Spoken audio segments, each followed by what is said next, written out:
আসসালামু আলাইকুম। চকলেট ফ্যাক্টরিতে যাবেন আর চকলেট কিনা হবে না তা কী করে হয়? সারাদিনের ক্লান্তি শেষ করে বাসার ফেরার পথে কিছু চকলেট কিনতে চলে গেলাম। কি চকলেট নাই! আর এখানে চকলেটের প্রাইসগুলোও কিন্তু একটু রিজনেবল। যদিও পুরা বৃষ্টি লাস্টের মোমেন্টে আমাদেরকে মেস আপ করে দিয়েছে, তারপরেও কিন্তু কোনো কিছু আমাদেরকে আটকাতে পারে নাই। আলহামদুলিল্লাহ এত সুন্দর জায়গায় আসতে পেরে এবং এত সুন্দর চকলেট কিনতে পেরে খুবই ভালো লাগছে। বাচ্চারা চকলেট খেতে ভীষণ পছন্দ করে, তাই আমি তাদের পছন্দ অনুযায়ী চকলেটগুলোই শুধু কিনেছি। এখানে অনেক ধরনের চকলেট, তো আরমান খুব কিসের চকলেটটা পছন্দ করে, ওর জন্য এই চকলেটটাই নিয়েছি। কিটক্যাট খেতে পছন্দ করে মেজো ছেলে, ওর জন্য সেটা নিয়েছি।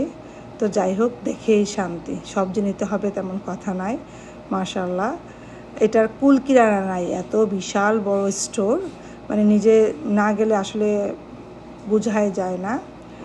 দেখেন দামগুলো কত রিজনেবল এবং পরিমাণটা অনেক বেশি ছিল। তো যারা চকলেট পছন্দ করেন, হার্শি পার্কে গেলে অবশ্যই চকলেট ফ্যাক্টরিতে একটু ভিজিট করে আসবেন। দেখে শান্তি লাগবে, মনের শান্তি, চোখের শান্তি, সবই শান্তি। অসাধারণ একটা জায়গা। আবারও বলছি, হার্শি পার্কে গেলে অবশ্যই চকলেট ফ্যাক্টরিতে যাবেন।